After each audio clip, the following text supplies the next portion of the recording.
Good morning friends, welcome to the mission success happy friends.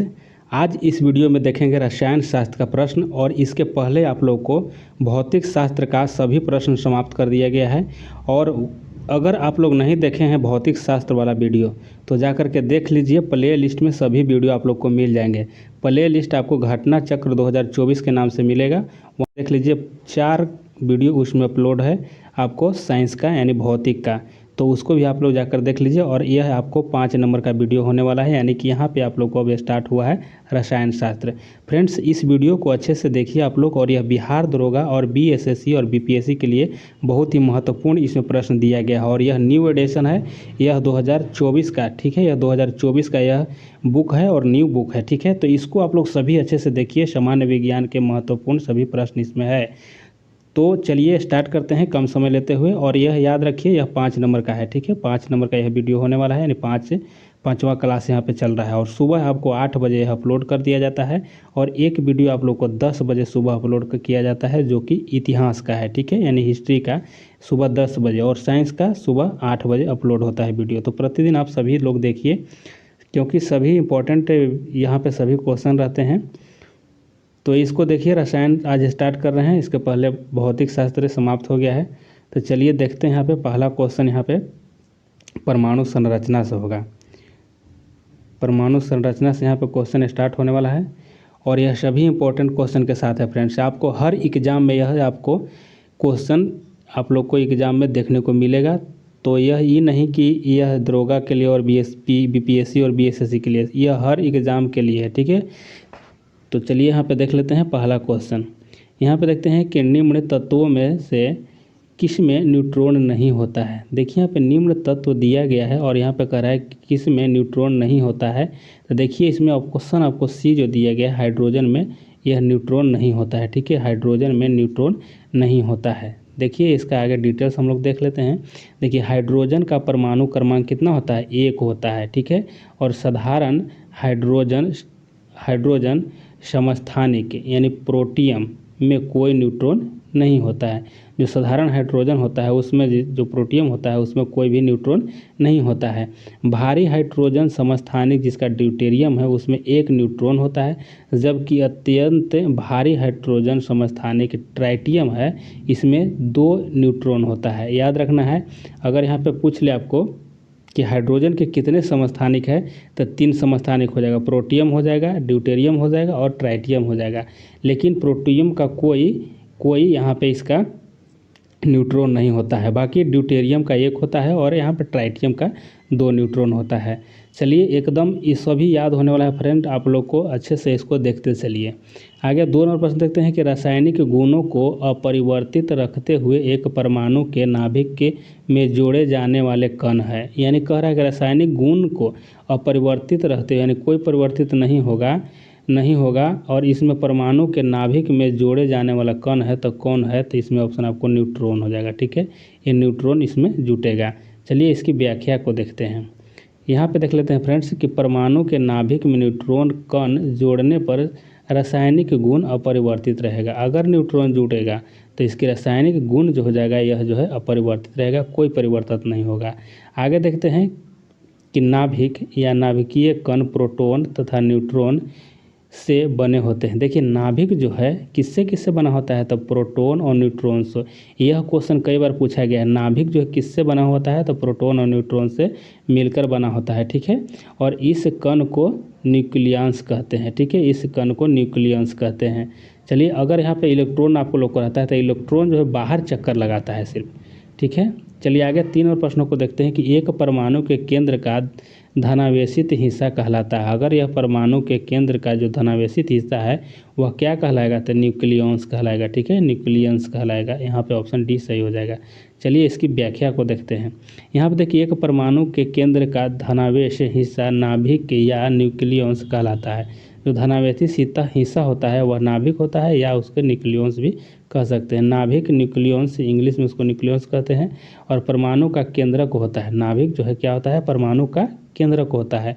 और परमाणु के नाभिक में प्रोटॉन और न्यूट्रॉन, याद रखना है, नाभिक में क्या होता है, प्रोटॉन और न्यूट्रॉन अवस्थित रूप में न्यूक्लियस कहलाता है, ठीक है। तो यह जो है आपको प्रोटॉन और न्यूट्रॉन नाभिक के अंदर रहता है। प्रोटॉन जो होता है कैसा होता है, यह धनावेश होता है, याद रखना है। प्रोटॉन जो होता है धनात्मक होता है और आवेश मुक्त यह मूलभूत कण है, तथा न्यूट्रॉन कैसा होता है, तो यह उदासीन होता है।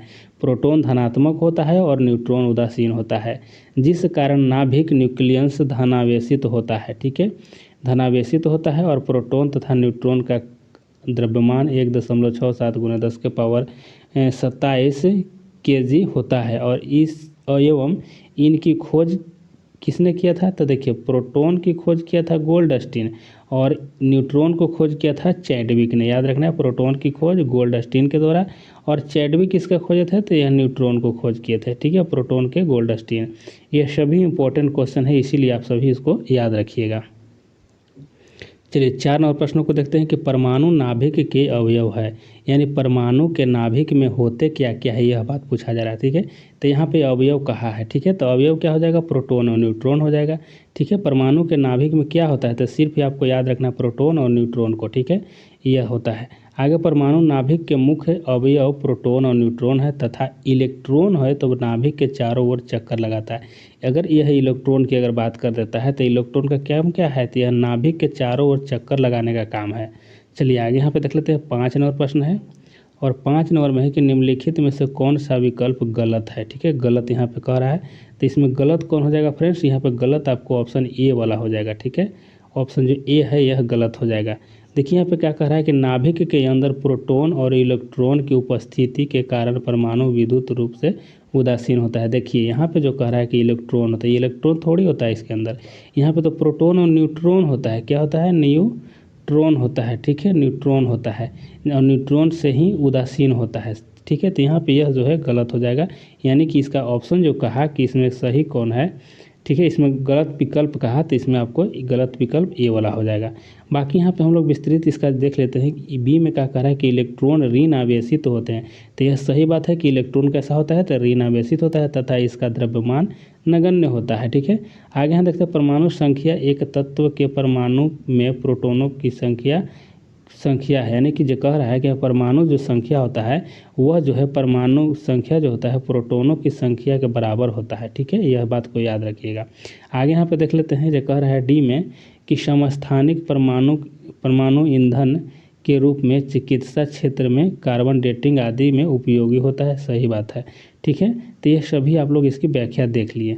आगे यहाँ पे 6 नंबर प्रश्नों को देखते हैं कि परमाणु के नाभिक में कौन से मूल कण होते हैं। फिर वही क्वेश्चन आ गया फ्रेंड्स। ठीक है, तो यहाँ पे आपको बताए थे प्रोटॉन और न्यूट्रॉन हो जाएगा। आप लोग को एकदम याद होने वाला है, इसीलिए आपको इस सभी देखने चलना है, अच्छा से सभी को देखना है। ठीक है, और फ्रेंड्स एक बार आप लोग वीडियो को शेयर जरूर कीजिएगा, और अगर पहली बार होंगे चैनल पर तो आप लोग सब्सक्राइब भी कर लीजिएगा। ठीक है, आगे यहाँ पर देखते हैं कि परमाणु नाभिक की रचना प्रोटॉनों और न्यूट्रॉनों से होती है। ठीक है, परमाणु की जो नाभिक बनता है प्रोटॉन और न्यूट्रॉन से बनता है। ठीक है, नाभिक को द्रव्यमान प्रोटॉन और न्यूट्रॉन के कारण तथा नाभिक का धनावेश केवल प्रोटॉनों के कारण होता है। देखिए अगर कहे कि नाभिक में धन आवेश है तो धन आवेश किसके कारण है, तो यह प्रोटॉन के कारण है। ठीक है, यह जो धन आवेशन हो रहा है यह प्रोटॉन क्या, न्यूट्रॉन तो उदासीन है। ठीक है, न्यूट्रॉन तो उदासीन है। आगे यहाँ पे देख लेते हैं, प्रोटॉनों और न्यूट्रॉनों को सामूहिक रूप से न्यूक्लियस कहते हैं।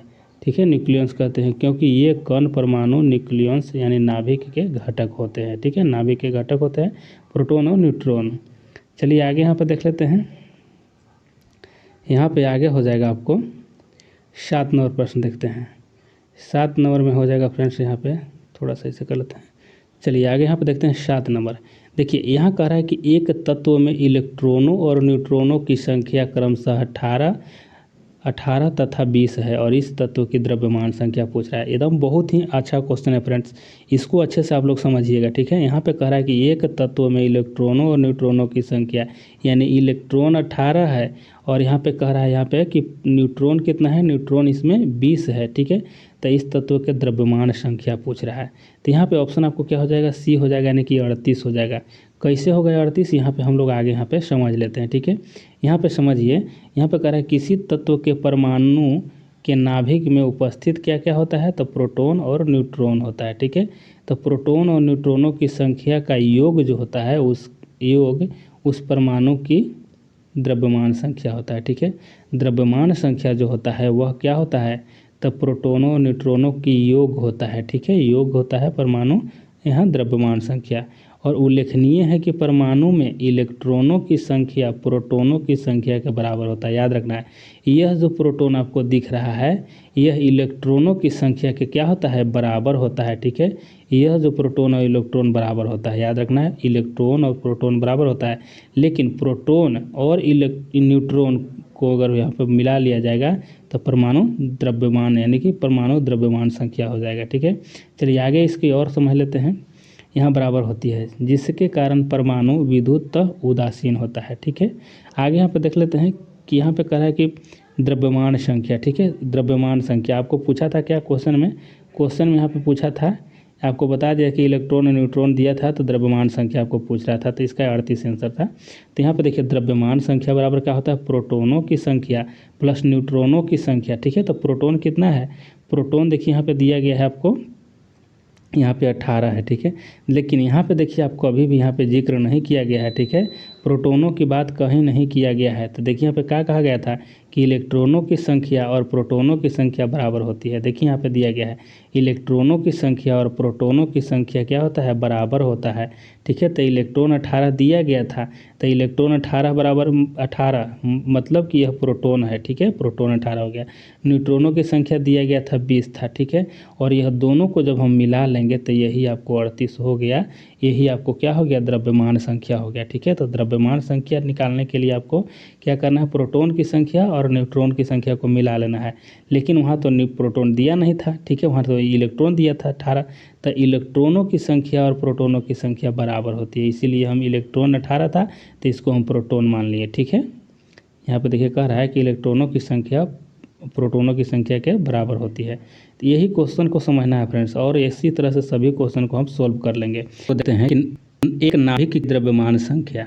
देखिए यहाँ पे कह रहा है कि एक नाभिक की द्रव्यमान संख्या होगा, तो यहाँ पे ऑप्शन आपको एक हो जाए कि न्यूट्रॉनों और प्रोटोनों की संख्याओं का योग होता है। ठीक है, जो द्रव्यमान संख्या होता है आप ही को पहले ही बताएं कि न्यूट्रॉनों और प्रोटोनों की संख्याओं का जो योग होता है उसी को कहते हैं द्रव्यमान संख्या। ठीक है, आगे चलिए देख लेते हैं।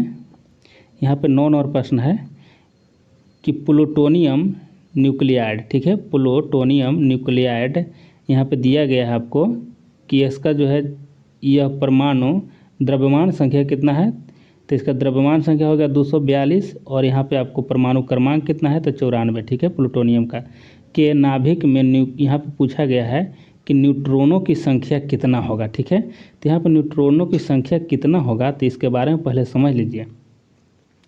यहाँ पे देख लीजिए कि कितना दिया गया है, इसकी द्रव्यमान संख्या कितना है, जो ऊपर रहता है उसको द्रव्यमान संख्या कहते हैं और नीचे जो होता है परमाणु क्रमांक होता है। ठीक है, तब परमाणु क्रमांक और प्रोटोनों की संख्या बराबर होता है। ठीक है, परमाणु क्रमांक और प्रोटोनों की संख्या क्या होता है, यह बराबर होता है। ठीक है, और यहाँ पर द्रव्यमान संख्या आपको दिया गया है 242 है। तो यहाँ पूछा क्या गया है कि न्यूट्रॉनों की संख्या। ठीक है, न्यूट्रॉनों की संख्या ज्ञात करना है, तो न्यूट्रॉनों की संख्या बराबर क्या हो जाएगा, द्रव्यमान संख्या माइनस प्रोटोनों की संख्या। ठीक है, तो द्रव्यमान संख्या माइनस प्रोटोनों की संख्या, तो प्रोटोनों की संख्या तो पता नहीं है, लेकिन यहाँ हमको पता है परमाणु क्रमांक पता है 94। ठीक है, तो 94 परमाणु क्रमांक है, यही होता है क्या, तो प्रोटोनों की संख्या भी प्रोटोन यही हो जाता है। ठीक है, तो इसी को हम आपको आगे इसमें से द्रव्यमान संख्या में से हम यहाँ पे 94 घटा लेंगे, यानी कि 242 में से 94 अगर घटा लेंगे प्रोटोनों की संख्या तो 148 जो प्राप्त होगा यही न्यूट्रॉनों की संख्या हो जाएगा। ठीक है, 148 क्या हो जाएगा, यह न्यूट्रॉन की संख्या हो जाएगा। तो इसको आप लोग अच्छे से समझ गए होंगे। ठीक है, कि जो प्रोटॉन होता है वही आपको परमाणु क्रमांक होता है। ठीक, और प्रोटोनों की संख्या और इलेक्ट्रॉनों की संख्या भी बराबर होता है, याद रखना। अगर यही पूछता कि इलेक्ट्रॉन की संख्या, ठीक है, तो इलेक्ट्रॉन की संख्या कितना हो जाता है, तो भी 94 ही होता है। ठीक है, चलिए आगे यहाँ पर देख लेते हैं। 10 नंबर प्रश्न है।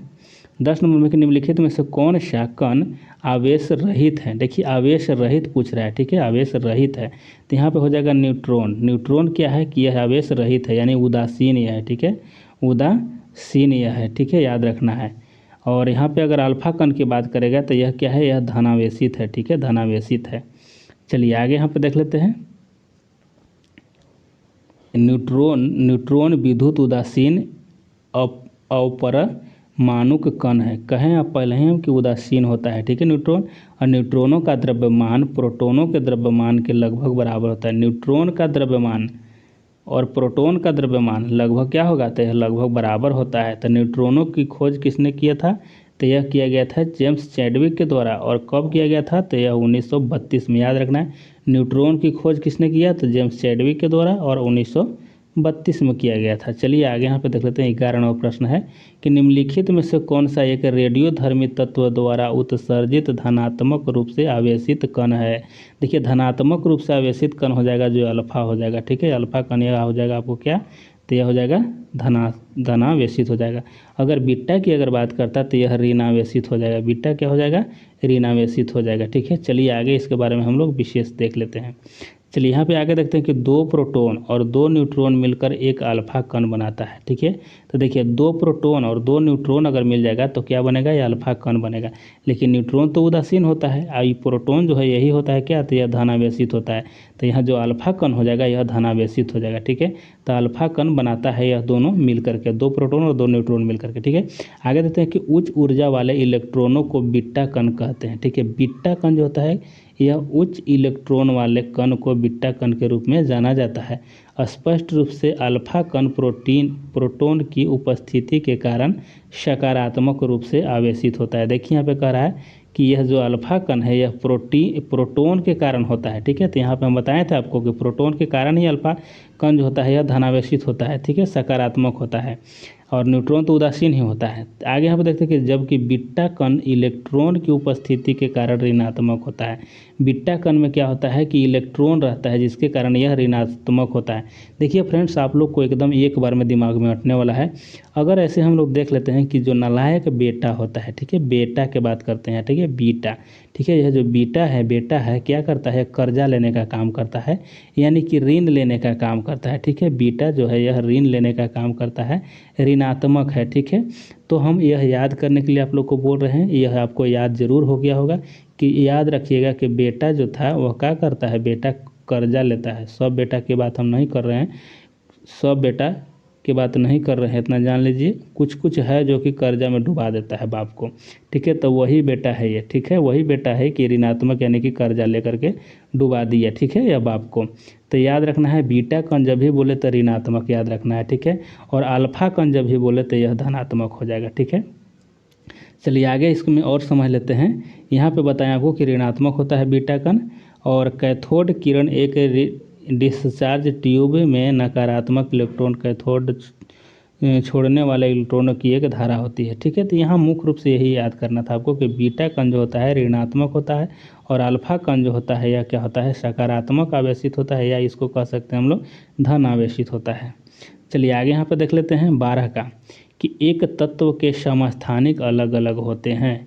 एक तत्व के समस्थानिक अलग अलग होते हैं, तो यहाँ पे सही आंसर आपको ऑप्शन हो जाएगा बी हो जाएगा कि द्रव्यमान संख्या में। किसमें, द्रव्यमान संख्या में। चलिए इसकी व्याख्या देख लेते हैं। यहाँ देखिए कि समान परमाणु संख्या वाले तत्व समस्थानिक कहलाता है। सामान्य परमाणु संख्या वाला तत्व को समस्थानिक कहते हैं, अर्थात जिस तत्व की परमाणु संख्या समान होता है, यानी प्रोटॉनों की संख्या। देखिए परमाणु संख्या बराबर क्या है, परमाणु संख्या कहिए चाहे प्रोटॉनों की संख्या कहिए, बात बराबर है, ठीक है। यानी कि परमाणु संख्या समान यानी प्रोटॉनों की संख्या होती है, परंतु द्रव्यमान संख्या या परमाणु भार अलग अलग होता है। यह देखिए परमाणु जो यहाँ द्रव्यमान संख्या है और परमाणु भार जो है, यह दोनों जो है क्या है, यह बराबर होता है, यह दोनों एक ही चीज़ होता है, ठीक है। द्रव्यमान संख्या कहिए या परमाणु भार एक हो जाएगा, और यह दोनों जो है अलग अलग होता है, वही समस्थानिक कहलाता है। तथा समान परमाणु भार वाले तत्व समभारिक कहलाता है। अगर समान परमाणु भार हो, खाली यहाँ पे समान परमाणु भार हो, वह क्या हो जाएगा, समस्थानिक हो जाएगा। यहाँ पे हम लोग देखें कि समान परमाणु भार वाला क्या हो रहा है, समस्थानिक हो जाएगा। और यहाँ पे देखिए परमाणु भार अलग अलग है तो क्या होगा, यह आपको समस्थानिक हो जाएगा, ठीक है। यह समभारिक, सॉरी यहाँ पे समभारिक हम हो सकता है समस्थानिक बोला गया होगा, लेकिन यह समभारिक है। यानी समान परमाणु भार वाले को समभारिक और परमाणु भार अलग अलग यानी भिन्न भिन्न को उसको कहते हैं समस्थानिक। चलिए नेक्स्ट क्वेश्चन आगे दिया। अब आपको हम बताने के लिए, याद करने के लिए इसको हम दोहरा रहे हैं कि अच्छा से आप लोग को याद हो जाए। यहाँ 13 नंबर को देखते हैं कि नाभिकीय विखंडन किसके संघात के कारण होता है। देखिए नाभिकीय जो विखंडन जो होता है यह किसके संघात के कारण होता है, तो यह होता है न्यूट्रॉन के संघात के कारण। किसके? न्यूट्रॉन के कारण होता है। आगे देखिए नाभिकीय विखंडन न्यूट्रॉन के संघात के कारण होता है जब किसी भारी तत्व के परमाणुओं पर न्यूट्रॉनों का बमबारी की जाती है। ठीक है, कोई परमाणु, क्या बोला आगे कि किसी भारी तत्व, कोई भारी तत्व है उसमें परमाणुओं पर, उसके परमाणुओं पर न्यूट्रॉन को बमबारी किया जाता है, या कहिए न्यूट्रॉनों से वहाँ पे मार किया जाता है, बौछार किया जाता है उस पर, तो क्या हो जाएगा, तो भारी तत्व हल्के तत्वों में टूट जाएगा। जब यह न्यूट्रॉन से बमबारी होगा तो वह टूटेगा हल्का हल्का, तो यही जो है हल्के तत्वों में टूट जाता है और इसमें बहुत अधिक ऊर्जा का उत्सर्जन होता है। ठीक है, हल्का हल्का टूटेगा लेकिन अधिक ऊर्जा यहाँ पे उत्सर्जन होता है। और किसी भारी तत्व का हल्के हल्के तत्वों में टूटने की क्रिया को नाभिकीय विखंडन कहते हैं। ठीक है, नाभिकीय विखंडन कहते हैं। चलिए आगे देख लेते हैं। दोनों प्रश्न थे कि एक ही प्रकार का परमाणु निम्न में से किसमें मिलता है। एक ही प्रकार का जो परमाणु मिलेगा वह प्राकृतिक तत्व मिलेगा। ऑप्शन आपको सी हो जाएगा। नेक्स्ट क्वेश्चन आगे देखते हैं। यहाँ पे 15 का है कि निम्नलिखित में से किसमें ऋणात्मक आवेश होता है। देखिए आगे हम बता चुके थे कि ऋणात्मक यानी ऋण लेने का काम कौन करेगा, तो यही बेटा नालायक बेटा करेगा। ठीक है, बीटा किरण याद रखना है। चलिए आगे यहाँ पर देख लीजिए। यहाँ पे है कि रेडियो एक्टिविटी पदार्थ में अल्फा बीटा गामा किरणें निकलती है। ठीक है, रेडियो एक्टिव जो होता है उसमें कौन कौन निकलता है, अल्फा बीटा और गामा किरण निकलता है। अल्फा को हम बताए थे कि यह धनावेशित होता है। देखिए अल्फा यहाँ धनावेशित होगा। बीटा को बताया था कि यह बेटा कर्जा लेने वाला था। और गामा कैसा रहेगा, गामा यह कोई इसको लेना देना नहीं है, उदासीन रहेगा। ठीक है, तो याद रखना है अल्फा का धनावेशित, बीटा ऋणावेशित और यहाँ पे गामा उदासीन होता है। चलिए 16 नंबर प्रश्नों को देखते हैं। और 16 नंबर प्रश्नों का यहाँ पे क्वेश्चन है कि निम्नलिखित में से कौन सा इलेक्ट्रॉन समरूप धातु तत्व के लिए होता है। ठीक है, समरूपन धातु तत्व के लिए होता है, तो ऑप्शन यहाँ पे डी हो जाएगा कि 2882 हो जाएगा। ठीक है, आगे यहाँ देखिए 2882 जो इलेक्ट्रॉन है समरूपन क्षारीय मृदा धातु है, याद रखना है क्षारीय मृदा धातु। और 2 और 8 अक्रिय गैस हो जाएगा। 2 और 8 जो रहेगा यह क्या होगा, अक्रिय और नियोन गैस होगा।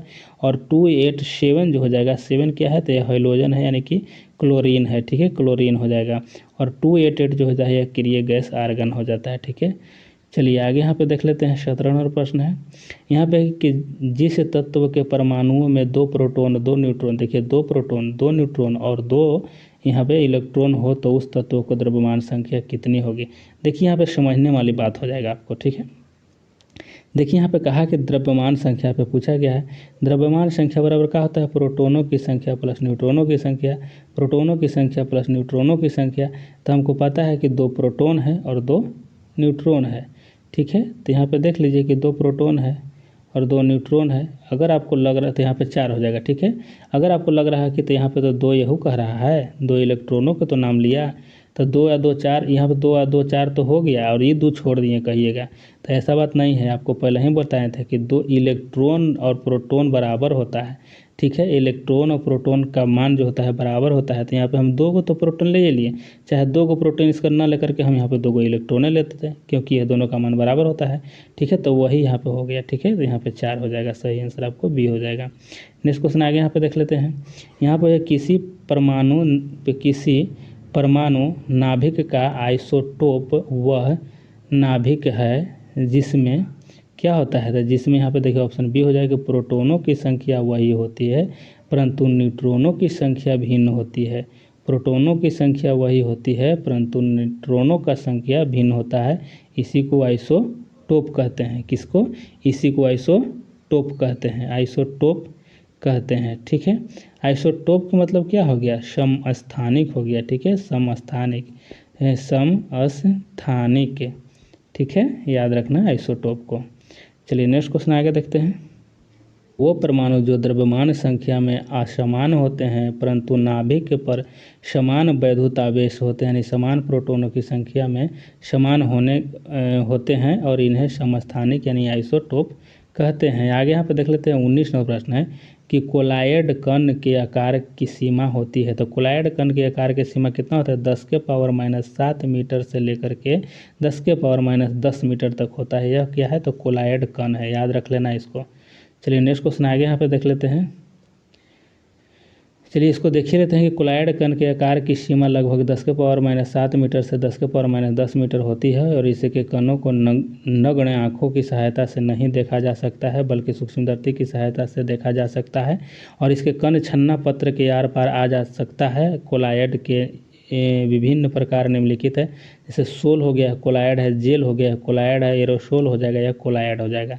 चलिए आगे यहाँ पर देख लेते हैं 20 नंबर प्रश्न है और 20 नंबर में है कि आधुनिक परमाणु प्रतीक जो है यह बर्जिलियस द्वारा प्रस्तावित विधि पर आधारित है। आधुनिक परमाणु प्रतीक जो है यह बर्जिलियस द्वारा प्रस्तावित विधि पर आधारित हो जाएगा। ठीक है, चलिए आगे यहाँ पे देख लेते हैं 21 नंबर प्रश्न हो जाए कि निम्नलिखित में से किस तत्व की परमाणु त्रिज्या सबसे बड़ी है? किस तत्व की परमाणु त्रिज्या सबसे बड़ी है यहाँ पे पूछ रहा है, तो ऑप्शन आपको सी हो जाएगा, यहाँ बोरोन हो जाएगा। ठीक है, बोरोन का हो जाएगा। चलिए आगे यहाँ पे समझ लेते हैं कि दिए गए तत्वों में लिथियम की परमाणु त्रिज्या सबसे बड़ी होती है। लिथियम की परमाणु त्रिज्या कितना हो जाएगा? 182 pm हो जाएगा, लेकिन बेरियम का कितना हो जाएगा? 153 हो जाएगा और बोरोन का कितना हो जाएगा? 192 हो जाएगा। ठीक है, इसीलिए यहाँ पे बोरोन इसमें अधिक हो जाएगा। चलिए आगे यहाँ पे देख लेते हैं 22 का है कि हाइड्रोजन परमाणु में nवें स्थिर कक्ष का अर्धव्यास किसके समानुपाती होता है? तो किसके समानुपाती होता है? तो यह n² के समानुपाती होता है। आगे देख लेते हैं, ऑप्शन आपको सी सही है। ठीक है, n² हो जाएगा। यहाँ देखिए हाइड्रोजन परमाणु में nवें कक्षन का अर्धव्यास त्रिज्या जो है वो बोहर के अनुसार क्या है? r बराबर n² × h² बटे 4π² mz² ये है। ठीक है, ये हो जाएगा इसका, जहाँ अंततः यहाँ पे है कि r समानुपाती है n² का। चलिए आगे यहाँ पे देखिए, अब आ गया क्वेश्चन रासायनिक एवं भौतिक परिवर्तन और विलयन आदि है। ठीक है, चलिए ये सभी क्वेश्चन को देखेंगे अच्छे से। एक हो जाएगा यहाँ पे कि भौतिक परिवर्तन का एक उदाहरण है। देखिए भौतिक परिवर्तन और रासायनिक परिवर्तन पूछा जाता है। ठीक है, तो यहाँ पे भौतिक परिवर्तन को हम लोग समझते हैं। इसमें हो जाएगा ऑप्शन आपको पानी में चीनी का घुलना, यह क्या हो जाएगा? तो यह आपको भौतिक परिवर्तन हो जाएगा। बाकी यहाँ देख लेते हैं कि हवा में चांदी के बर्तनों का काला हो जाना, यह क्या हो गया? तो यह हो गया आपको रासायनिक।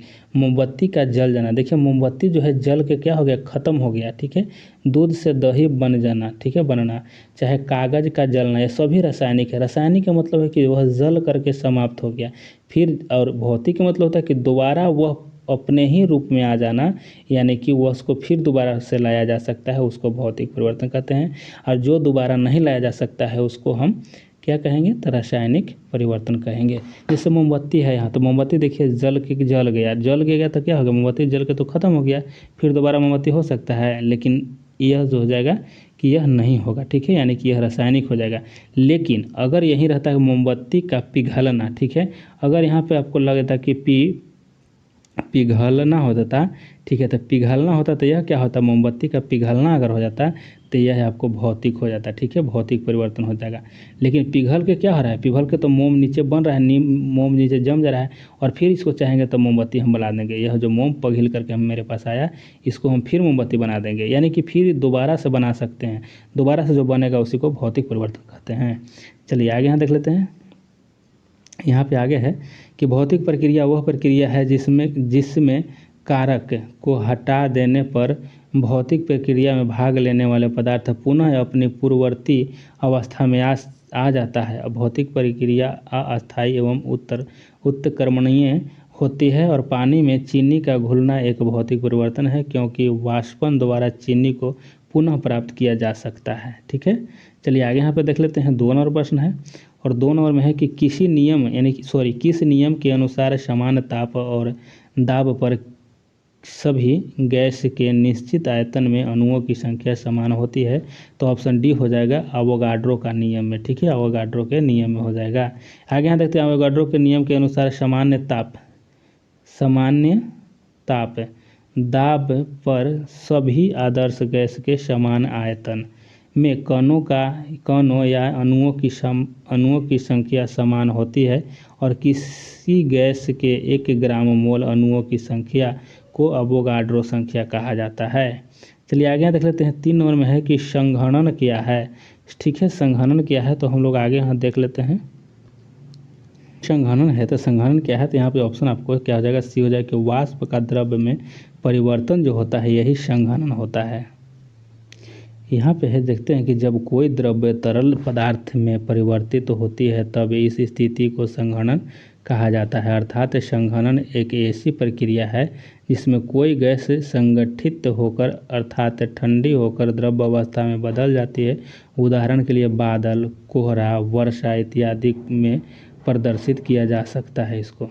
आगे यहाँ पे 4 नंबर प्रश्नों को देखते हैं कि विलयन या विलायक के प्रति इकाई आयतन या प्रति इकाई द्रव्य मान में उपस्थित विलेय की मात्रा को रसायन में किस रूप में जाना जाता है, तो ऑप्शन ए हो जाएगा विलियम की सांद्रता। ठीक है, विलियन की सांद्रता यहाँ पे के रूप में जाना जाता है।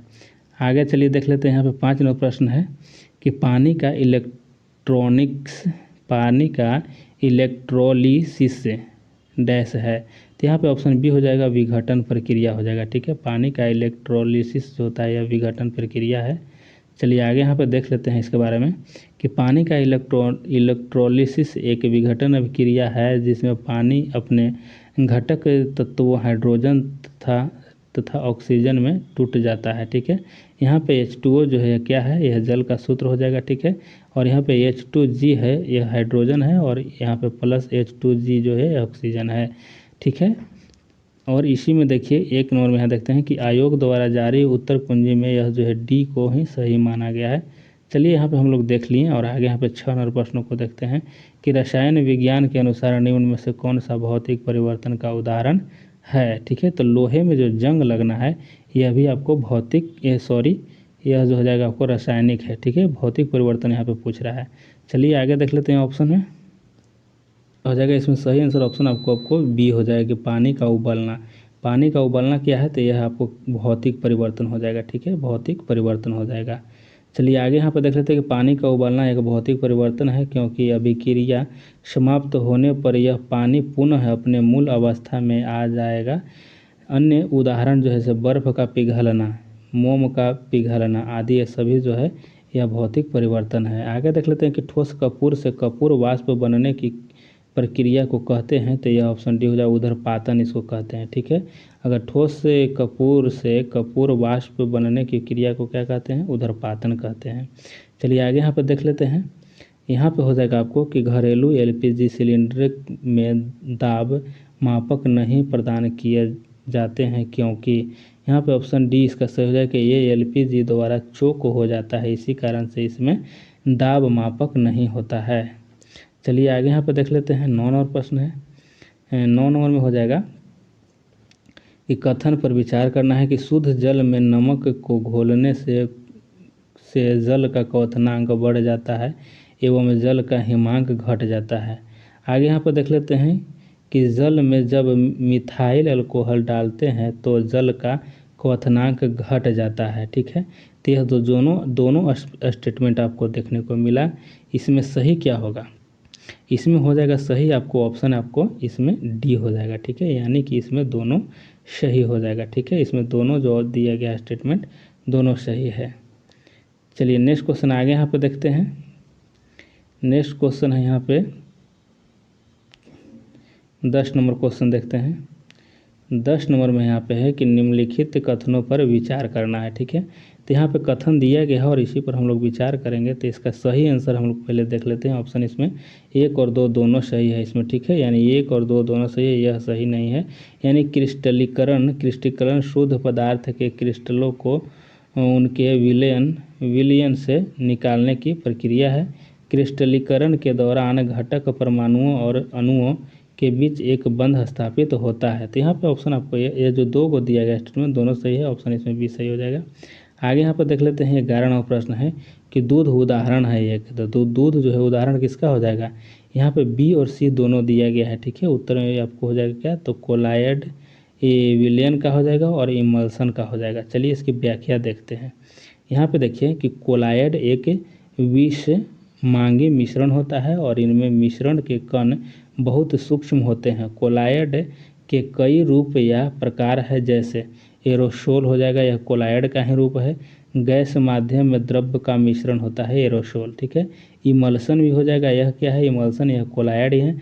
द्रव्य माध्यम में द्रव्य का मिश्रण, द्रव्य में द्रव्य का मिश्रण को इमल्सन कहते हैं। और गैस माध्यम में द्रव, गैस में द्रव को मिलने को एरोसोल कहते हैं, ठीक है। अगर जेल की बात किया तो ये भी आपको क्या है, कोलायड है, ठीक है। जो ठोस माध्यम में द्रव्य का, ठोस में द्रव्य को मिश्रण को जेल कहते हैं, सॉरी जेल था यहाँ फ्रेंड्स, जेल कहते हैं। आगे यहाँ पे देखते हैं कि आदि दूध, फेस क्रीम आदि इमल्सन के उदाहरण है। अगर पूछते कि यहाँ जो दूध है, फेस है, क्रीम है, यह इमल्सन के उदाहरण है। और इस प्रकार दूध इमल्सन है जो एक तरह का कोलायडी विलयन है। अतः इस प्रश्न का विकल्प जो है बी और सी दोनों सही होगा। आगे देखते हैं वायु है, तो वायु क्या है, यह मिश्रण है, ठीक है। वायु क्या है, मिश्रण है। यहाँ पे देखिए वायु जो है कई गैसों का मिश्रण है। देखिए नाइट्रोजन 78% होता है, ऑक्सीजन यहाँ पे 20% लगभग होता है, ऑर्गन यहाँ पे 0.93% होता है, कार्बन डाइऑक्साइड आपको यहाँ पे 0.036% होता है, ठीक है। तो यहाँ पे सभी का मिलन, यह मिश्र धातु इसीलिए कहा गया मिश्र, सभी का मिश्रण रहता है, ठीक है। चलिए आगे यहाँ पर देख लेते हैं। 13 नंबर प्रश्न है। 13 नंबर है कि आणविक ऑक्सीजन का पत्तियों से निकलना कौन सी भौतिक की क्रिया है। तो यहाँ पे सही आंसर हो जाएगा आपको क्या, तो ऑप्शन 1 हो जाएगा विसरण कहलाता है, ठीक है। यह हो जाएगा विसरण। आगे यहाँ पर देख लेते हैं। 14 नंबर प्रश्न हो जाएगा कि विषम का पता लगाइए, ठीक है। यहाँ पर दिया गया है, सभी को विषम देखेंगे तो इसमें से कोयले का जलना जो है यह विषम हो जाएगा। फल का पकना यह आपको क्या हो जाएगा, यह अलग है। सीमेंट की सेटिंग यह जो हो जाएगा अलग हो जाएगा। कोयले का यहाँ पे कह रहा है कोयले का जलना क्या हो जाएगा, यह आपको हो जाएगा, आपको रासायनिक हो जाएगा, ठीक है, रासायनिक। और सीमेंट सेटिंग और फलों का पकना यह सभी क्या है से देख लेते हैं आगे। यहाँ देखिए विकल्प में दिए गए फल का पकना जो है और सीमेंट की सेटिंग तथा कोयले का जलना सभी रासायनिक परिवर्तन के उदाहरण है। ये सभी रासायनिक परिवर्तन के ही उदाहरण है, ठीक है। और आगे यहाँ पर देख लेते हैं कि और सभी ऊष्माक्षेपी है, इसीलिए इनमें कोई विषम नहीं है, अतः इसका विकल्प जो है ई हो जाएगा, ठीक है। यहाँ पे फ्रेंड्स यह ई है, हम सोचे कि सी है, ठीक है। तो यहाँ पे आपको ई हो जाएगा, नहीं पता चला साफ। तो यहाँ पे आपको जो सभी दिया गया है क्या है, तो यह सभी जो है यह रासायनिक परिवर्तन ही है। चलिए आगे यहाँ पे देख लेते हैं। 15 नंबर प्रश्न है कि निम्नलिखित विशेषताओं में से कौन सी रासायनिक परिवर्तन की विशेषता नहीं है। तो ऑप्शन यहाँ पे सी हो जाएगा, ऊर्जा में कोई निवल परिवर्तन नहीं होना, यह जो हो जाएगा आपको कि यह रासायनिक परिवर्तन नहीं है। चलिए आगे यहाँ पे देख लेते हैं। यहाँ पे हो जाएगा आपको 16 नंबर प्रश्न है। और 16 नंबर प्रश्न हो जाए कि वह प्रक्रिया जिसमें प्रकाश संश्लेषण के दौरान वायुमंडलीय कार्बन डाइऑक्साइड को कार्बोहाइड्रेट में परिवर्तित किया जाता है। तो यहाँ पे किया जाता है आपको अपचयन द्वारा, ठीक है। अपचयन इसका सही हो जाएगा। चलिए इसकी व्याख्या को देख लेते हैं। अपचयन प्रक्रिया प्रकाश संश्लेषण के दौरान वायुमंडलीय कार्बन डाइऑक्साइड को कार्बोहाइड्रेट, ठीक है, कार्बोहाइड्रेट में परिवर्तित किया जाता है। और प्रकाश संश्लेषण के दौरान दो सबस्ट्रेट CO2 और H2O प्रकाश की उपस्थिति में प्रक्रिया करके दो उत्पाद यहाँ पे कार्बोहाइड्रेट और ऑक्सीजन बनाता है। चलिए आगे यहाँ पे देख लेते हैं। 17 नंबर प्रश्न है कि अभिक्रिया जिसमें ऑक्सीकरण संख्या घटती है को कहा जाता है, तो इसको कहा जाता है अपचयन। आगे यहाँ पर देख लेते हैं कि वह अभिक्रिया जिसमें ऑक्सीकरण संख्या बढ़ती है उसे उपचयन कहा जाता है, तथा जिसमें ऑक्सीकरण संख्या घटती है उसको क्या कहते हैं, अपचयन कहा जाता है, ठीक है।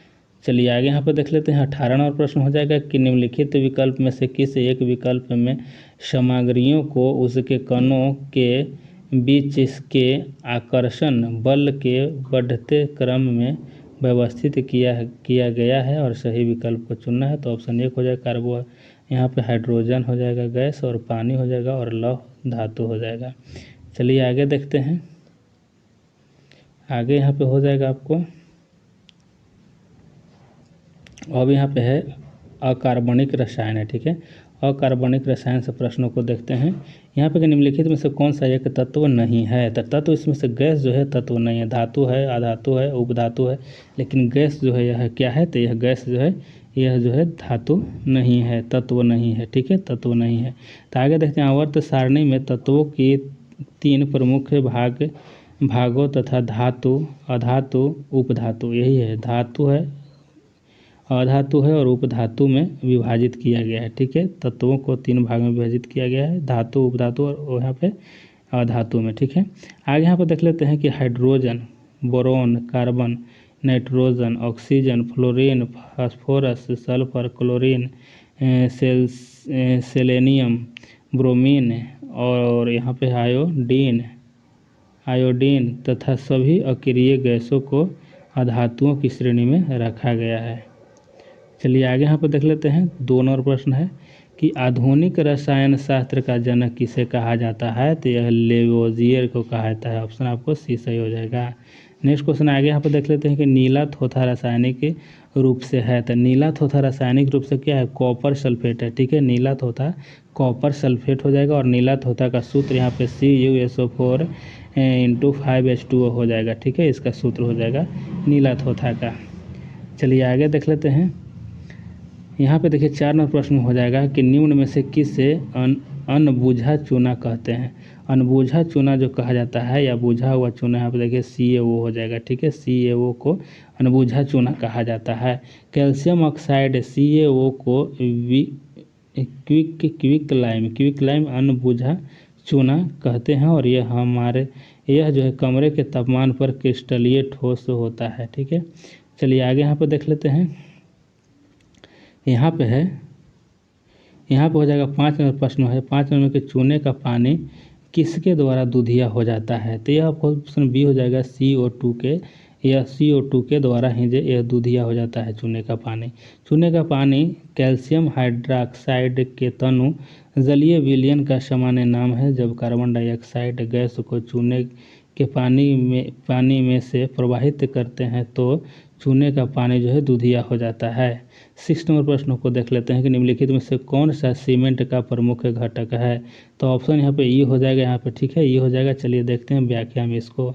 यहाँ पे देखिए, सीमेंट के निर्माण में प्रयुक्त होने वाला प्रमुख घटक चूना पत्थर हो जाता है तथा सिलिका मिट्टी हो जाता है। चूना पत्थर और सिलिका मिट्टी को एक साथ गर्म करने पर उसकी अभिक्रिया के फलस्वरूप सीमेंट क्लिंकर का निर्माण होता है और इस क्लिंकर में 2 से 3% जिप्सम, यानी जिप्सम का सूत्र CaSO4 × 2H2O हो जाएगा। ठीक है, 2H2O याद रखना है, यह हो जाएगा जिप्सम में हो जाएगा। ठीक है, को मिश्रित करने पर सीमेंट का निर्माण होता है। आगे देख लेते हैं, 7 नंबर में है कि एक कार बैटरी में प्रयुक्त विद्युत अपघट्य होता है। तो यह हो जाएगा आपको ऑप्शन बी हो जाएगा, सल्फ्यूरिक अम्ल हो जाएगा। आगे देखते हैं 8 नंबर में है कि कार की बैटरी में प्रयोग होने वाला अम्ल है। तो यह कौन अम्ल हो जाएगा? सल्फ्यूरिक अम्ल हो जाएगा। ऑप्शन डी सही हो जाएगा। चलिए आगे यहाँ पे देख लेते हैं, आगे यहाँ पे हो जाएगा फ्रेंड्स, नेक्स्ट क्वेश्चन है 9 नंबर है और 9 नंबर में है यहाँ पे कि पीतल के बर्तनों को कलई करते समय गर्म बर्तन की सफाई के लिए प्रयोग किए जाने वाले अमोनियम क्लोराइड से चूर्ण से निकलने वाली धुआं है।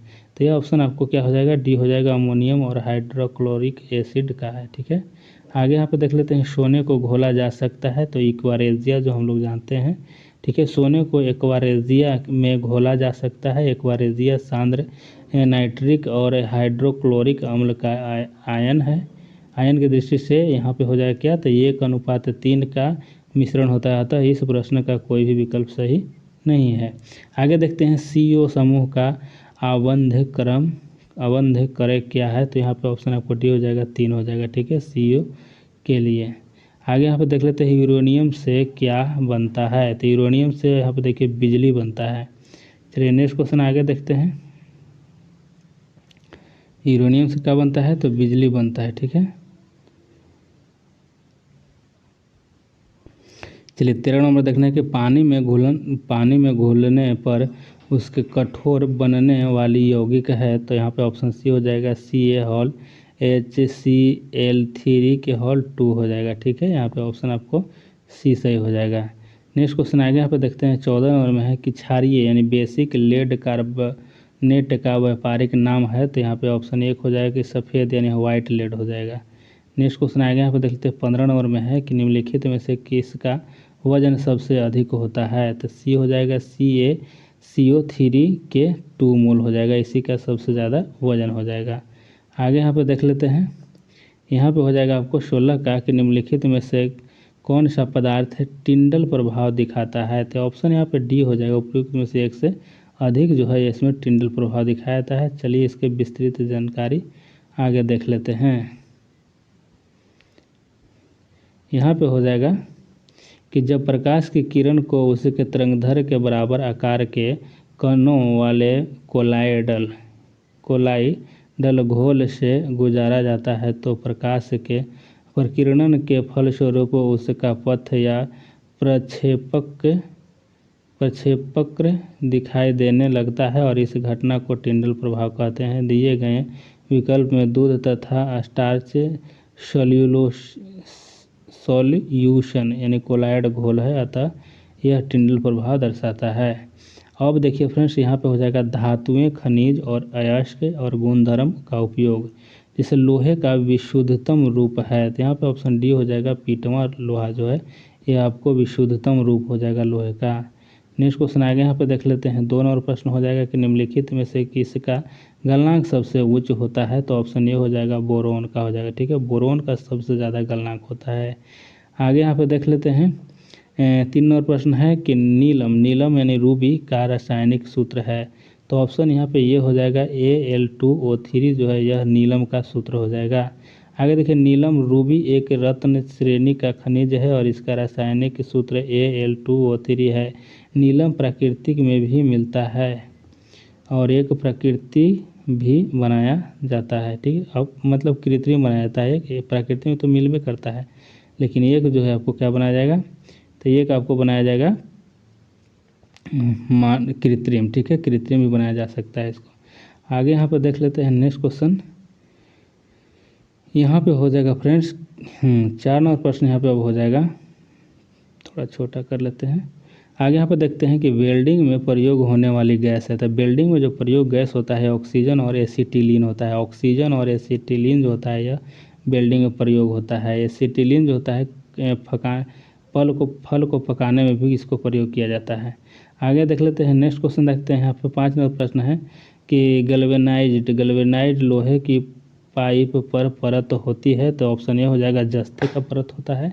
आगे यहाँ पर देख लेते हैं 6 नंबर प्रश्न हो जाएगा कि वह तत्व जो मानव पसीने के माध्यम से उत्सर्जित होता है। ऑप्शन ई हो जाएगा यहाँ पे कि मानव पसीना जो है मुख्य रूप से पसीना जो है पानी से निर्मित होता है, परंतु इसे खनिज अम्ल और यूरिया की मौजूद रहते हैं। पसीने में मुख्य रूप से sodium, potassium, calcium, magnesium, zinc, iron तत्व पाए जाते हैं।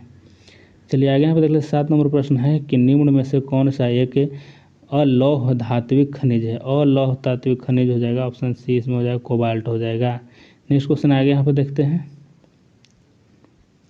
नेक्स्ट यहाँ पे हो जाएगा 8 नंबर प्रश्न है और 8 नंबर में यहाँ पर हो जाएगा कि ट्यूबलाइट तथा परखनलियों में प्रयोग किया जाने वाला ग्लास किससे बना होता है। तो ऑप्शन यहाँ पे क्या है, इसका ऑप्शन आपको हो जाएगा फ्रेंड्स यहाँ पे ये हो जाएगा, ई हो जाएगा, उपयुक्त में से एक से अधिक हो जाएगा या एक से इसमें से कोई नहीं। ठीक है, तो यहाँ पे हम लोग देखते हैं व्याख्या कि ट्यूबलाइट तथा खनिज परखों नलियों में प्रयोग किए जाने वाला ग्लास जो है क्षारीय धातुओं के सिलिकेटों का एक अक्रिस्टलीय पारदर्शी मिश्रण है और जिसका निर्माण सिलिका, सीरियम ऑक्साइड तथा सोडियम एवं अन्य ऑक्साइडों से होता है।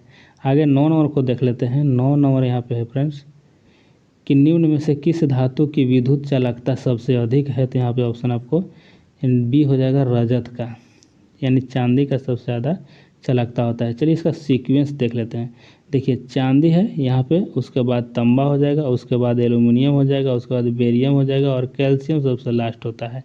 ठीक है, कैल्शियम, बेरियम, एल्यूमिनियम, तांबा और चांदी हो जाता है। सब फर्स्ट की ओर यानी आगे की ओर बढ़ते जाता है। आगे देखिए निम्नलिखित में से सबसे भारी धातु है, तो सबसे भारी धातु ऑप्शन आपको डी हो जाएगा, प्लेटिनम हो जाएगा। आगे देख लेते हैं यहाँ पे टूटी हुई हड्डियों की रक्षा के लिए प्लास्टर ऑफ पेरिस का प्रयोग होता है, यह है, तो यह ऑप्शन आपको डी हो जाएगा, यानी जिप्सम ही है। ठीक है, नेक्स्ट क्वेश्चन आगे यहाँ पे देख लेते हैं।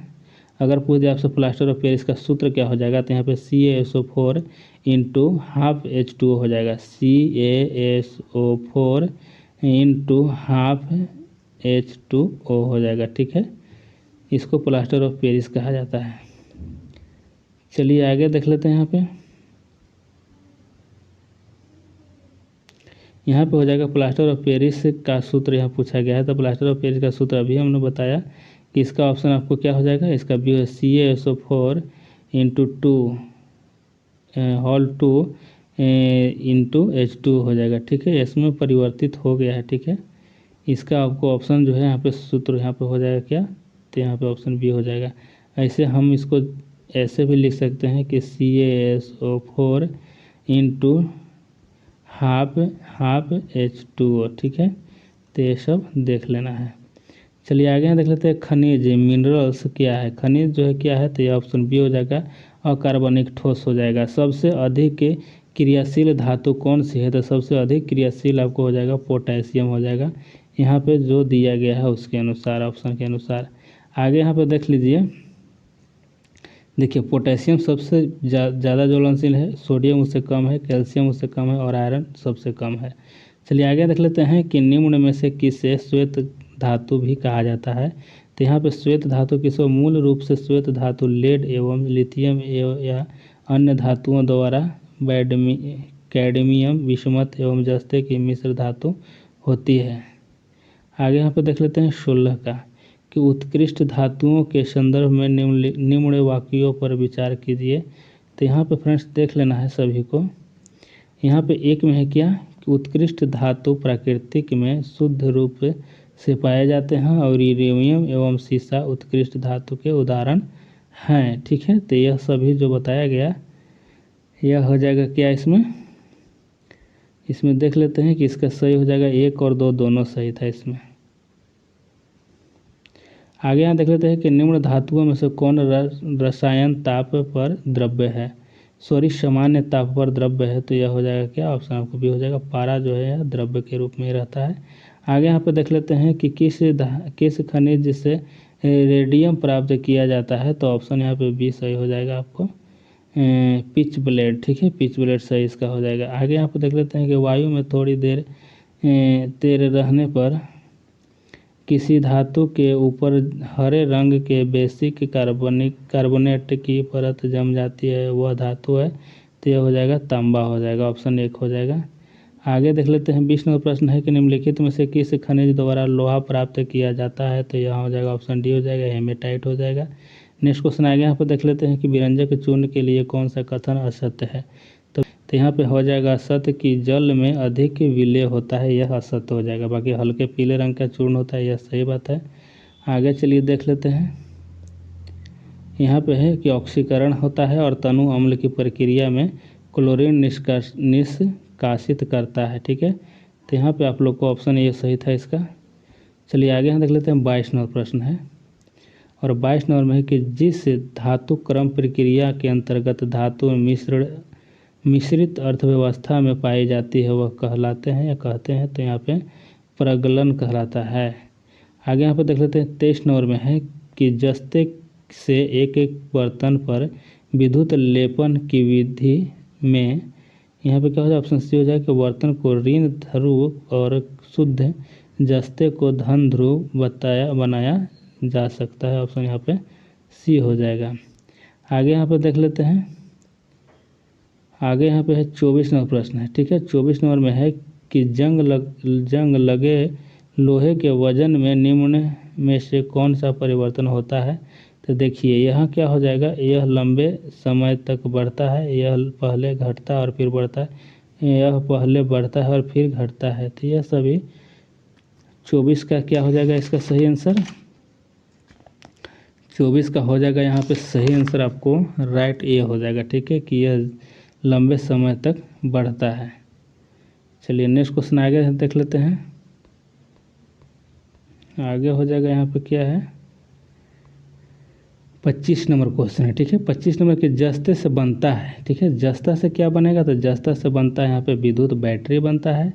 चलिए आगे यहाँ पर देख लेते हैं 26 नंबर प्रश्न में है कि Al2O3 into 2SiO3 into 2H2O निम्नलिखित में से किसका रासायनिक सूत्र है, तो यह हो जाएगा ऑप्शन बी हो जाएगा चीनी मिट्टी का हो जाएगा। आगे यहाँ पर देख लेते हैं निम्नलिखित में सबसे भारी धातु कौन है, तो सबसे भारी धातु जो है यहाँ पे यूरेनियम हो जाएगा। ठीक है, यूरेनियम हो जाएगा। आगे यहाँ पर देख लेते हैं, अब यहाँ पर देखिए मिश्र धातु है। ठीक है, मिश्र धातु है, तो मिश्र धातु जो है यह पारद धातु मिश्रण है। तो मिश्रण किसका किसका है, तो ऑप्शन आपको सी हो जाएगा, पारद युक्त मिश्र धातु होती है। ठीक है, ऑप्शन यहाँ पे सी सही हो जाएगा। आगे देखिए पीतल एक मिश्र धातु है, तो पिताजी याद करने के लिए बोले थे पिताजी। अब देखिए तांबा और जस्ता कहाँ है। ठीक है, ये तो पीतल पिताजी हो गए। तांबा जस्ता देखिए तो तांबा और जस्ता यानी जस्ता और तांबा भी हो सकता है। ठीक है, तो ऑप्शन यहाँ पे डी सही हो जाएगा। ठीक है, ऑप्शन यहाँ पे डी सही हो जाएगा। आगे यहाँ पे देख लेते हैं 3 नंबर प्रश्न यहाँ पे है कि जस्ते से एक आयतन भाग यानी घनत्व 7100 किलोमीटर प्रति किलोग्राम प्रति मीटर क्यूब को 2 आयतन भाग तांबा घनत्व जिसका होता है 7900 किलोग्राम प्रति मीटर क्यूब से मिलाने पर पित्तल बनता है, पित्तल का घनत्व है। तो पित्तल का घनत्व ऑप्शन बी हो जाएगा। ठीक है, कि 8300 किलोग्राम प्रति मीटर क्यूब हो जाएगा। यहाँ पे आगे 4 नंबर प्रश्न में दिया गया है कि निम्न में से कौन से पित्तल के घटक है, तो ऑप्शन ए हो जाएगा जस्ता और तांबा हो जाएगा। आगे यहाँ पे देख लेते हैं, आगे यहाँ पे क्वेश्चन हो जाएगा आपको कि पित्तल में कौन सी धातु होती है, तो अभी बताया था आपको कि तांबा और जस्ता हो जाएगा, डी हो जाएगा। स्टेनलेस स्टील एक मिश्र धातु है, तो यहाँ पे ऑप्शन आपको ये हो जाएगा। तो देख लेते हैं इसमें कि 2 या 2 से अधिक धातुओं के सामग्री मिश्रण को मिश्र धातु कहते हैं, जो धातु के गुणधर्मों को बेहतर बनाते हैं और लोहे मुख्य धातु के साथ carbon C, nickel Ni, chromium Cr को निश्चित अनुपात में मिलाने पर हमें स्टेनलेस स्टील प्राप्त होता है। स्टेनलेस स्टील मिश्र धातु है, तो ऑप्शन यहाँ पर सी है लोहा और क्रोमियम का हो जाएगा। आगे यहाँ पर देख लेते हैं कि निम्नलिखित में से कौन सी धातु संक्षारण नहीं करती है, यानी संक्षारण नहीं करती है, तो ऑप्शन डी हो जाएगा। उपरोक्त में से एक से अधिक हो जाएगा। ठीक है, सोना प्लेटिनम धातु का संक्षारण नहीं होता है, अतः विकल्प जो है डी सही हो जाएगा। आगे यहाँ पे देखिए अब धातु चलेगा। ठीक है, अब अधातु देखते हैं। ठीक है, अधातु है और कार्बन और उसके भिन्न रूप है। ठीक है, तो देखिए सोडा वाटर की बोतल खोलने पर निकलने वाली गैस जो होता है यह क्या निकलता है, कार्बन डाइऑक्साइड निकलता है। चलिए आगे यहाँ पे देख लेते हैं। आगे यहाँ पे हो जाएगा आपको दूसरी क्वेश्चन देखते हैं। दूसरी क्वेश्चन यहाँ पे हो जाएगा आपको, यहाँ पे हो जाएगा कि ग्रेफाइट और हीरे के बारे में निम्नलिखित में से कौन सा कथन सत्य है, तो ऑप्शन यहाँ पे डी सत्य है कि वे एक समान रासायनिक प्रतिक्रियाओं से गुजरते हैं। ठीक है, आगे यहाँ पे देख लेते हैं 3 नंबर प्रश्न है कि शुष्क बर्फ है तो ठोस कार्बन डाइऑक्साइड हो जाएगा। आगे यहाँ पे देखते हैं कि निम्न में से किसे शुष्क बर्फ कहते हैं, तो ठोस कार्बन डाइऑक्साइड को कहा जाता है। आगे यहाँ पर देख लेते हैं शुष्क बर्फ क्या है, तो यहाँ पर ठोस कार्बन डाइऑक्साइड हो जाएगा। चलिए आगे यहाँ पर देख लेते हैं नेक्स्ट क्वेश्चन। यहाँ पे हो जाएगा 6 में है कि निम्नलिखित में से किस में कार्बन नहीं है, तो यहाँ पे ऑप्शन डी हो जाएगा उपरोक्त में से उपरोक्त में से कोई में नहीं। ठीक है, कोई में नहीं, कार्बन जो है कोई में नहीं, कार्बन नहीं है। किसमें, हीरा, कोयला और ग्रेफाइट में नहीं है। यहाँ देखिए हीरा, ग्रेफाइट और कोयला तीनों कार्बन के अपरूप है। ठीक है, यह तीनों कार्बन के ही अपरूप है। चलिए आगे यहाँ पे देख लेते हैं 7 नंबर में है कि निम्न में से सबसे सख्त हार्ड कौन है, तो हार्ड इसमें से हो जाएगा आपको हीरा हो जाएगा।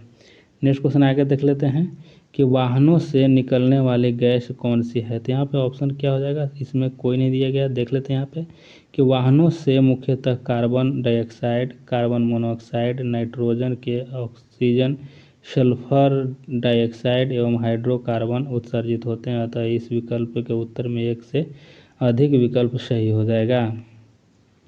आगे देखते हैं, स्टील को कठोर प्रदान करने के लिए बढ़ाई जाती है, तो ऑप्शन 1 हो जाएगा कार्बन की मात्रा को बढ़ा दिया जाता है। हीरा अपरूप है तो हीरा आपको अपरूप कार्बन का हो जाएगा। आगे देख लेते हैं, यहाँ पे आगे हो जाएगा आपको 11 नंबर में है कि हीरे और ग्रेफाइट के बारे में निम्नलिखित में से कौन सा कथन सत्य है, तो ऑप्शन यहाँ पे ये हो जाएगा उपयुक्त में से कोई नहीं सत्य है। आगे यहाँ पे देख लीजिए कि क्यों सत्य नहीं है। हीरा और ग्रेफाइट दोनों को कार्बन के एलोट्रॉप्स यानी अपरूप के रूप में जाना जाता है, लेकिन न तो उसकी क्रिस्टलीय संरचना और न ही उसकी कठोरता समान होती है। और हीरे में कार्बन परमाणु त्रिविमीय चतुष्फलक संरचना बताते हैं, जबकि ग्रेफाइट में यह समतल में षष्ठकोणीय वलय की तरह होती है। ठीक है, चलिए आगे यहाँ पर देख लेते हैं। 12 का है कि अक्रिस्टलीय कार्बन का शुद्धतम रूप है, तो ऑप्शन डी हो जाएगा दीपक की काली हो जाएगा। आगे यहाँ पर देख लेते हैं 13 में है कि प्रयोगशाला में विकसित हीरे यानी LGD के संदर्भ में हीरे के बीज के रूप में किसका उपयोग किया जाता है, तो ऑप्शन डी हो जाएगा। ऑप्शन डी हो जाएगा, ठीक, ग्रेफाइट हो जाएगा। आगे यहाँ पर देख लीजिए कि फ्लोरीन अथवा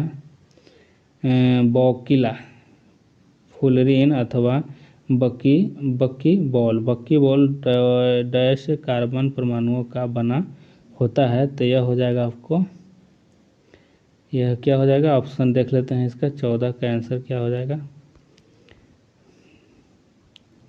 फ्रेंड्स यहाँ पे आंसर आपको देख लेते हैं, इसका राइट आंसर क्या हो जाएगा। जो